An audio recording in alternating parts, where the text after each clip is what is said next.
Kandukur YSR Congress party అభ్యర్థిగా నియమితుడైన బుర్రా మధుసూదన్ యాదవ్ ఈరోజు కరేడు గ్రామంలో కార్యకర్తల సమావేశం నిర్వహించారు.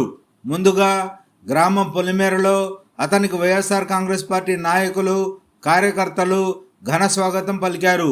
అనంతరం జరిగిన కార్యకర్తల సమావేశంలో అతను మాట్లాడుతూ, నేను కందుకూరుకి కొత్త కాదని, గతంలో 2014లో 2 సంవత్సరాల పాటు ఇక్కడ సేవా కార్యక్రమాలు సమన్వయకర్తగా పనిచేశానని, అందరూ నాకు శ్రేయోభిలాషులే అని, కందుకూరు శాసనసభ్యులు మహేందర్ రెడ్డి, శాసన మండలి సభ్యులు మాధవరావు సహకారంతో కందుకూరులో ఎమ్మెల్యేగా గెలిచి జగన్మోహన్ రెడ్డికి కానుకగా ఇస్తానని, దీనికి ప్రతి ఒక్కరూ సహకరించాలని, గ్రూపులు లేకుండా పనిచేయాలని ఆయన కోరారు.